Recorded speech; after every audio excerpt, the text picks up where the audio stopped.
Hey guys, this is Pro Say Wifey. All right, so my mother always got to pop up in my freaking head. So my sister came over to visit me to see what all I done to changing my mom's room around and things. And she liked it, whatnot. So she said, "Have you checked on my mom yet?" And I'm like, "No, you can check on her though, because I feel like check on her because I still need a break, right?" Yo, guys. Ugh. So my sister calls me. She said, "I'm about to go check on her right now." I said, "Okay." She calls me back. She's supposed to be at this certain hospital. So they don't have her. They never had her at all. I'm like, what the fuck?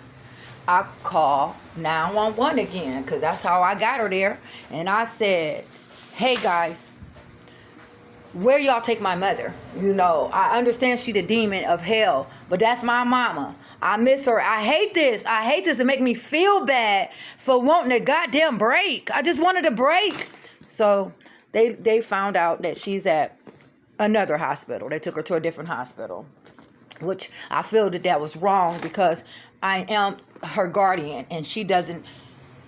She can't speak for herself. Basically, they signed that away from her. So for you to take her somewhere that I didn't approve, I don't like. Because also she had a doctor's appointment on Monday, which she could have got both. I would have told her doctor she's in the building, so you could go down there to see her, and do what you need to do while she in the building.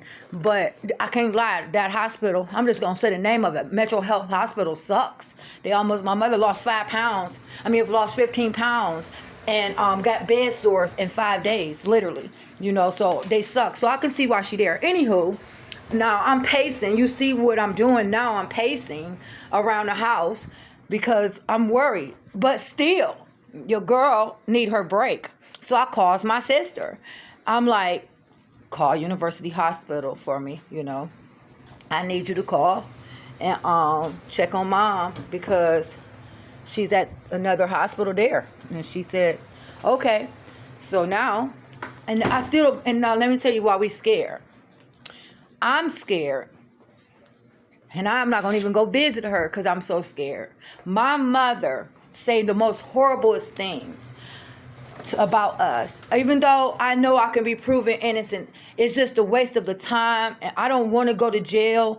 And my mother can probably be in there telling them she don't go to this hospital often. So she can be sprouting out all kinds of stuff there. Like, "Oh, they beat on me. They this, and that, and other." They don't know her like her hospital know her, So my sister, I called her and I said, "Sis, mama got herself sent to this other hospital." That's letting you know that there's nothing wrong with her because she was able to tell the ambulance to take her somewhere else after I told them to take her there. I did good to my hair. Don't that look good? Okay, anyway, back to, I'm serious. And but so on that notion, you see, she was like, "No, take me to this other hospital." And now I'm afraid to visit her because I don't know. Only the good people lose everything.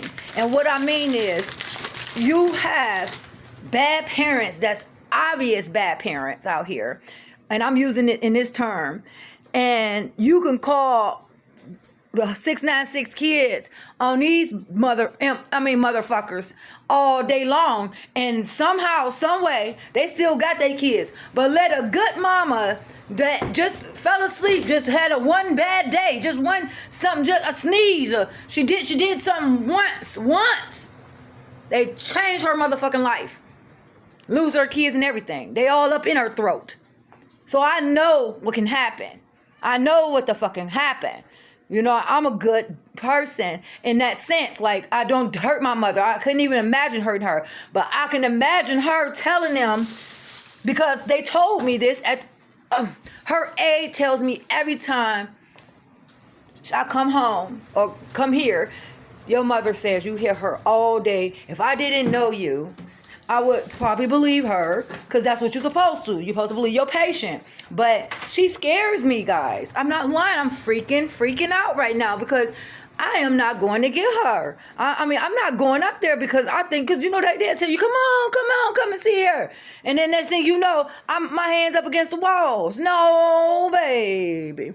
And I don't want to be like, oh, get the cameras. And then something happened. I know. I'm afraid. Jesus. No lie. Me and my sister was on the phone like that. Like, mama smart as hell. She trying hard.